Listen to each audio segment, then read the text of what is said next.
if at all, that we can give the United States at the moment? Well, there's really nothing required of us, but we should convey our deep concern and displeasure also that you've sunk a warship. I mean, you brought maritime warfare to our doorstep without informing us or taking us into confidence. This is an issue of concern. The war, the Iran-Israel-US war has now come to our doorstep. Even strategic autonomy should have some moral moorings or anchors. So where we stand, we need to convey our concern and displeasure to the USA. I mean, this conflict is needless, open-ended, pointless, and is going to bring nothing but grief and suffering to the whole world.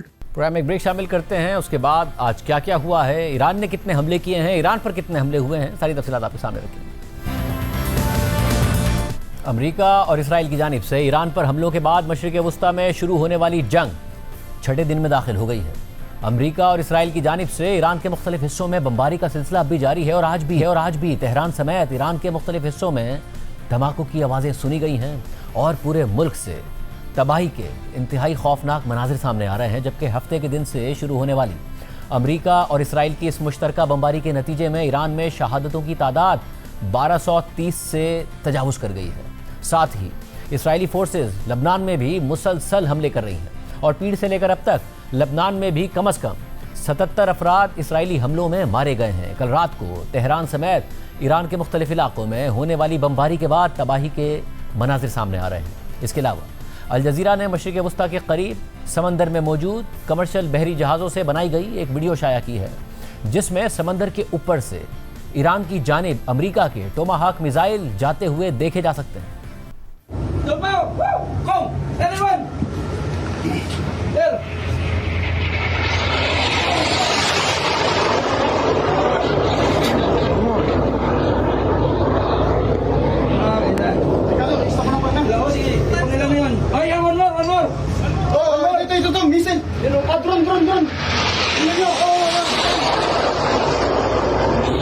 दूसरी तरफ Iran की तरफ से भी Israel समेत खित्ते भर में जवाबी कार्रवाइयों का सिलसिला जारी है। आज भी इसराइल में ईरानी मिसाइल हमलों की वजह से धमाकों और सायरन्स की आवाज़ें सुनी गई हैं। ईरान की सरकारी खबर रसाई एजेंसी के मुताबिक पासदारान इनकलाब ने बहरीन, कतर, मुत्तहिदा अरब अमारात और कुवैत में अमरीकी अहदाफ को निशाना बनाया है, जबकि सऊदी अरब में भी हमला रिपोर्ट हुआ है। इसके अलावा पासदारान इनकलाब ने गल्फ़ में एक अमरीकी ऑयल टैंकर को कामयाबी से निशाना बनाने का दावा भी किया है। जबकि आज गैर मामूली तौर पर आज़रबाईजान में भी एक मुश्तबा ईरानी ड्रोन हमला हुआ है। ताहम ईरान ने इसमें मुलव्विस होने की तरदीद कर दी है। आज़रबाईजान के शहर नख्चिवान में होने वाले इस ड्रोन हमले के मनाजिर भी सामने आए हैं।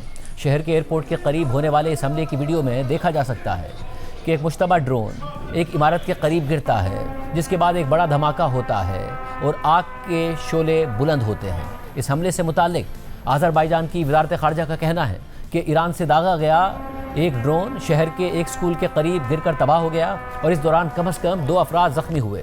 आज़रबाईजान की जानिब से ईरान को इस हमले का जवाब देने के लिए ख़बरदार भी कर दिया गया है। ताहम ईरानी मीडिया के मुताबिक ईरान की मुसल्लह अफ़वाज ने इस हमले में मुलव्विस होने से इनकार कर दिया है। आम बात यह है कि हालिया कशीदगी के दौरान ये पहला वाक़या नहीं है जिसका इल्ज़ाम ईरान पर लगा है और उसने इसकी तरदीद की है। हालांकि ईरान ने बहुत से हमलों को माना है और कहा है कि ईरान सिर्फ खित्ते में इसराइली और अमरीकी अहदाफ को ही निशाना बना रहा है। इससे पहले कल तुर्की की फ़िज़ाई हदूद में नेटो के फ़िज़ाई दिफाई निज़ाम ने एक मुश्तबा ईरानी मिसाइल इंटरसेप्ट किया था, जिसके बाद तुर्क हुक्काम ने ईरान से इस हवाले से अपनी तशवीश का इजहार किया था। मगर आज ईरान की मुसल्लह अफ़वाज ने एक बयान में तुर्की की जानिब मिसाइल के फायर किए जाने की तरदीद कर दी है। इससे पहले साइप्रस में बरतानिया के खुद मुख्तार फ़ौजी अड्डे पर भी एक मुश्तबा ड्रोन हमला हुआ था और इस हमले का इल्ज़ाम भी ईरान पर आयद किया गया था। ताहम ईरान ने इस हमले की भी तरदीद कर दी थी और अब खुद बरतानवी वज़ारत दिफा का कहना है कि साइप्रस में बरतानिया के रॉयल एयरफोर्स बेस को निशाना बनाने वाला ड्रोन ईरान से लॉन्च नहीं किया गया था, लेकिन बरतानिया की जानिब से ताहाल